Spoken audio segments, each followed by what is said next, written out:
Molweni, Wamkelekile. My name is Jess Dewhurst and I'm the founding CEO of the Justice Desk.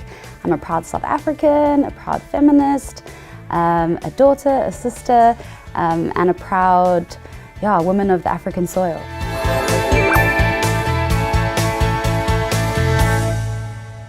I was born 2 years before the end of the apartheid regime, and apartheid was a horrendous oppressive system within South Africa that was a set of laws that dictated that white people had more human rights and privileges and rights in general than any person of colour. After colonization followed by apartheid, it wasn't a great time in our history at all as South Africans, and I grew up kind of as we got our independence, as we got our freedom, our democracy. But even though we said we are free and we're equal, white people still hold the majority of land, the majority of wealth, and the majority of assets in the country. So what I was hearing and what I was seeing was very different. And because of that, I rebelled really badly as a child. I didn't know really how to process it as a child. I thought that everyone was lying to me. So I became a brat, and I was very naughty. And then a teacher sat me down one day and said, "Jessica, you can be angry at the world, or you can use your privilege and do something about it and to change it." So I started working at, I got my first job at a non-profit at 14 years old. I started working at refugee centres for children who are orphans, children who are survivors of rape and violence and war, children infected or affected by HIV and AIDS. And it was a brilliant experience. I really loved it. And we ran camps for vulnerable kids, and we would just give them food and fun and activities. But what I realized was that the same kids kept coming to camp all the time. And I started asking myself, what are we actually changing? If we truly believe in the dignity and worth of this child, this human being, surely we should want them to not have to keep coming back to need the services. So I realized that we were doing predominantly charity-based work, and so I flipped it around, and then I did the UN side of things, which was lobbying countries to change laws. And that was great. We did it. We got a couple countries to agree to change laws and sign on to different mechanisms and treaty bodies. But then the laws changed, but nothing changed on the ground. And so ultimately, that's where the vision of the Justice Desk became a reality. It was the question, who are the ones that are best equipped to lead actual systemic change on the ground, in their schools, in their homes, in their families, in their communities, in their workplace, in their church. The people best equipped to lead change in those spaces aren't politicians, they aren't lawyers, they aren't social workers, they're not philanthropists. The person who's best equipped to lead change there is you. So what Justice Desk does is we equip everyday people to become human rights defenders and change makers. So to know what their rights are, which is very important, to know how to access them, because you can know what it is, but if you don't know how to access it, it's useless. To know what your responsibilities are as a citizen, but most importantly, to know how to defend them, to defend your rights, but to defend the rights of others. So our movement we're 10 years old. We are completely youth-run, driven, founded, led. We have changed the lives of over 2 million people, and we are now expanding over 10 different African countries. So it's an amazing movement of young people who are not waiting for a superhero to change the world. They're going to do it themselves, and that's our mission. We don't have to change the world, but we can train and empower and equip and support the everyday person to change their world.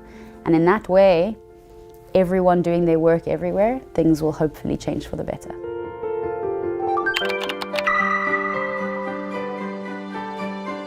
I do think the younger you are when you start, the more holistic of a human you will be. I think being exposed to the sufferings of others and systemic injustice from a young age is a very important thing. It helps shape your view of the world and your place in the world. I think I was quite shocked when I came and I started speaking to a lot of young people here in Korea, and I was saying, what are the biggest justice issues in your country, or what type of volunteerism work are you doing? And a lot of young people were saying, no, we focus on schoolwork, and it's to get good grades and get into a good university. And that was quite interesting for me, because it's very different across Africa. We are people that grow up naturally thinking of not just our rights, but the rights of others. We are the type of people who cannot stand injustice of any kind. When we see someone being wronged, it's not a matter of, oh, should we go and help or step up? It's a matter of, let's go and step up, because that's wrong. But it does mean there's a concept called Ubuntu. It runs in our DNA. We cannot exist we cannot be happy in our own existence if there is suffering in someone else's. So I think it really shapes who we are as people, and it shapes how we approach the world. And I think that clear grasp and connection to humanity is something that's really important, and I think that is being lost around the world. So I would always encourage young people, start as young as you can. The younger, the better, definitely.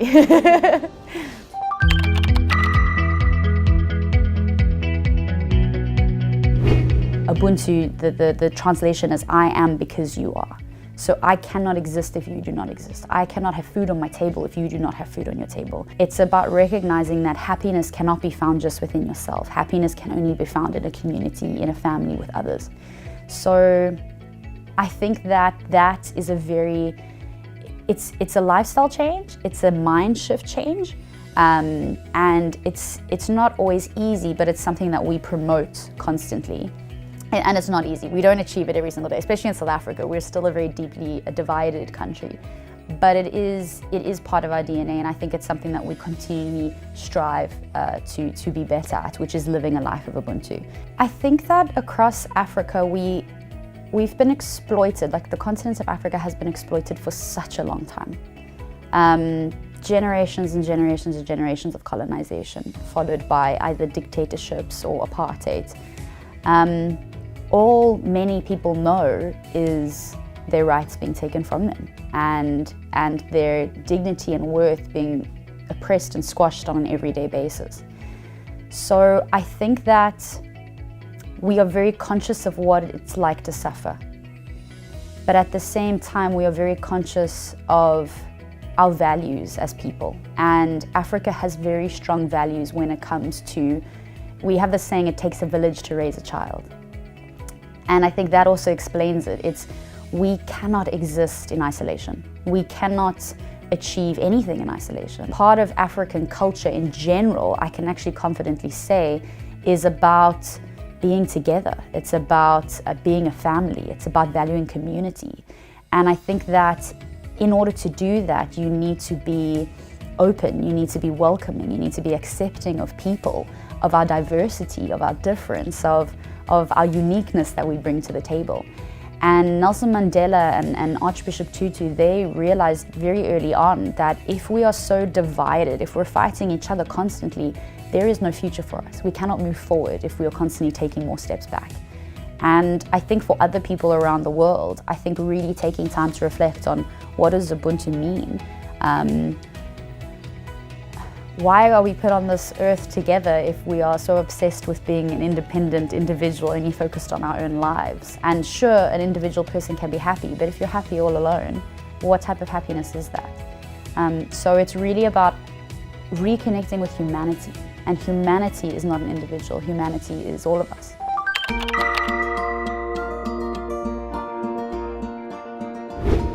We believe that the best experts in a community as to what their issues are, but also how to solve it, is the community members themselves.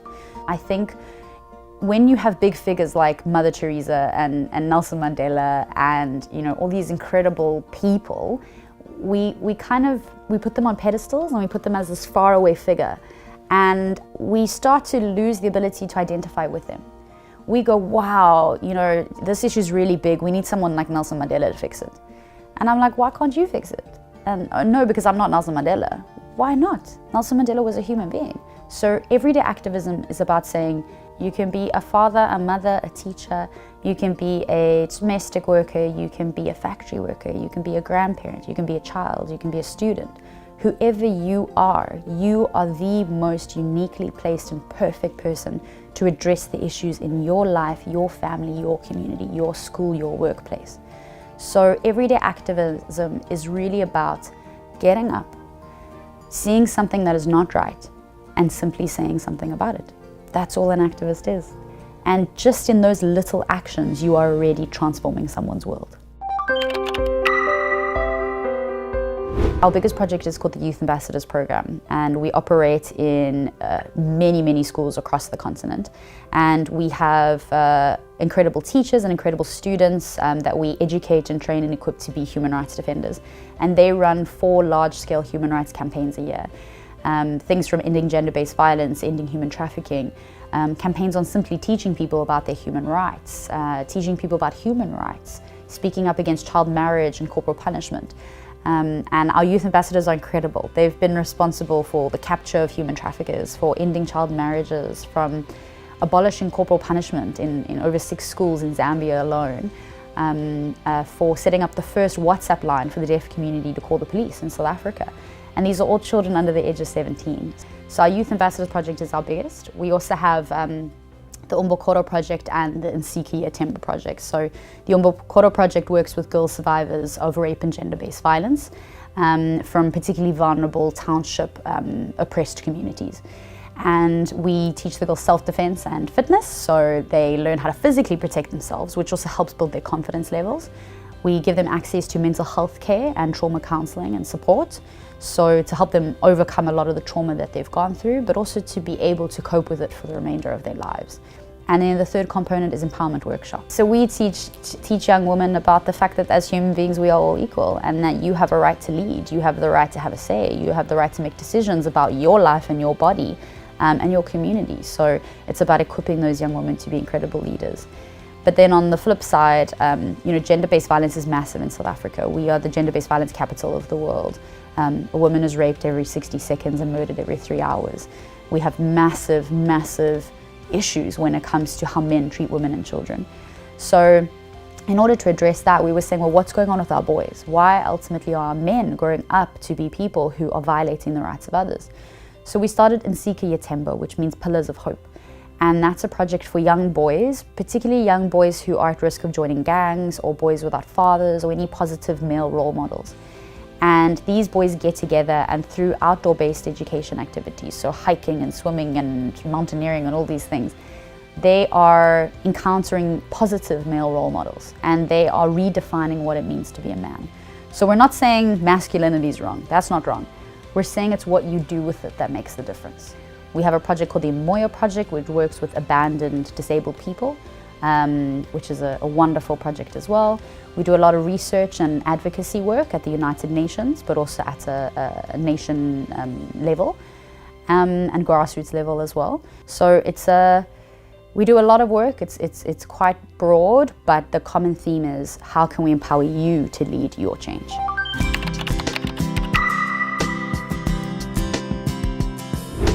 How I first came across BTS was when I was going through a particularly tough time with my mental health and with exposure to trauma. I had recently gone through an incredibly traumatic humanitarian disaster that had happened in one of our countries in Africa, and I was just so surrounded by so much death and so much pain and so much trauma. It was just absolutely too much, and I really I snapped, to be honest. And it was in my healing journey when I came across BTS's music, and the lyrics really helped me to refocus my energies and help me. It reminded me what I'm doing and why I'm doing what I'm doing, and I think it was through those lyrics that it gave me the drive to try again. I think hearing someone else say, "Hey, it's worth it," your life is so valuable, the lives of others are so valuable, and you're gonna get through this. From people I didn't even know, in a language I did not even understand, was just so refreshing, and I think it linked so much to our concept of Ubuntu that it inspired me again, because it was that concept in action, that we don't have to know each other or speak the same language or look the same to love each other. That's truly what I believe in. So hearing someone else verbalize that in such a beautiful way, in such awesome music, like, I loved it. So that's how I connected with BTS in that sense. And so I used to play it a lot, and started reaching out and seeing if there were any other people in South Africa who liked BTS. And the first group of volunteers for our Umbokoro project ever were all BTS Army, and they're still there to this day, our most committed volunteers. but also we had no money for this project at all. No one wanted to fund Umbokoro. And so we did an online fundraiser. BCS Army were the first group to raise those funds, so that we could just kick the project off and get it going. So through that, our girls started listening to the music, and we've all become BTS Army, and it's just been a really lovely community, I think to have.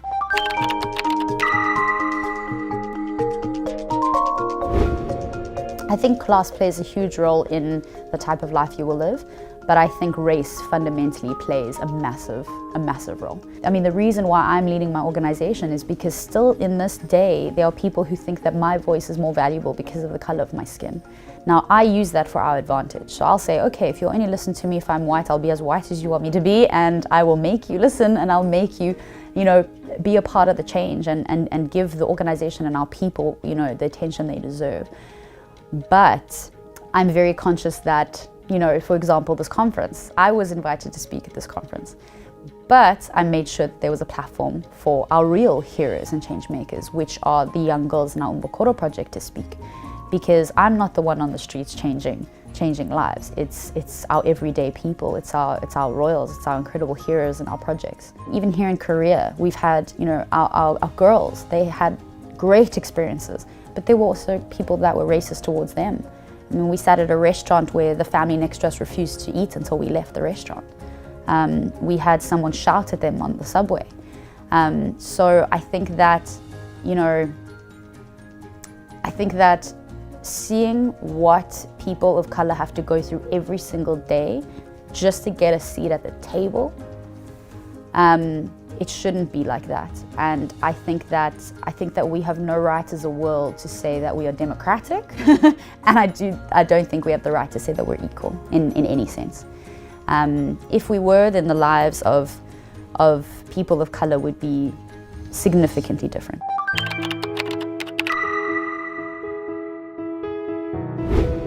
I think it was MLK who said that a threat to justice anywhere is a threat to justice everywhere. And when we are scared as people, we isolate. When we're scared as people, we focus on individualizing our entire existence.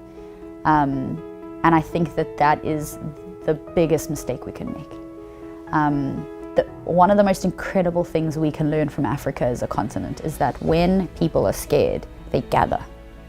When people are worried, they gather. We come together as a community because we're stronger as a community than we are individually. In many cases, as I always say to people, look to Africa, because people in Africa can have nothing, but they have everything, because they have each other. You can take power away, you can take water away, you can take electricity away, but they survive because they're a community and they're united and they're powerful and they have so much more strength as a community. So if we stick together, if we support each other, if we care for each other, then when you are going to need that care right back, you're going to have a tribe of people ready to support you. And that's what we should be focusing on. So focusing on each other more and ourselves less. Not less as in don't think of yourself. Think of yourself. Yes, you're important. But you were not put on this earth alone. You were put here with others. And that was for a reason. So find out what that reason is.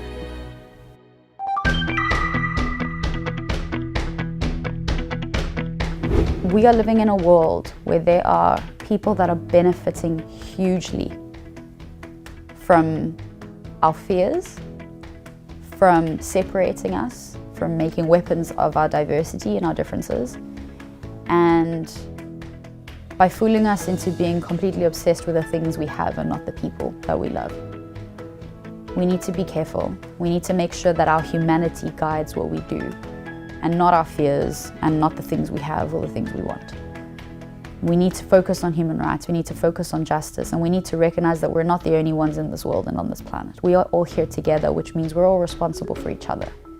So expand your mindset, expand your viewpoint of the world. Don't just know what's going on in your family, in your community, in your school, in your workplace, and what's on your phone. Open your eyes to the rest of this world, because it's an incredible world with incredible people and countries and cultures and religions. It is so incredible out there. So make sure that you are out there exploring, because you will become a better person for it. You will become the most incredible human because you will learn what we are all meant to learn, which is that we are one giant global family of difference, yes, but of incredible beauty. So get out there, explore the world, get to know those who suffer, and learn that you have an incredible amount of power to lead positive change. If you need help with that, you can contact the Justice Desk. So please reach out to us. We need a lot of support. We need a lot of funding. We need as much help as we can get. So you can go to our website, which is justicedesk.org. You can email us, info@justicedesk.org. You can find us on social media, which is @thejusticedesk. And please reach out. We're a global community. We're here to support anyone we can. And if you want to continue the conversation, you can also find me on social media as well. I think it's @Dewhurst. But good luck. If this is the start for you, I wish you all the best in your justice journey. And know that this is part of who we are as humans. We're here to shake things up, not to calm things down. So let's take responsibility. Let's take responsibility for our people, because if we're not, who's going to? And not just our people as in our nation, our people as the world. It's important.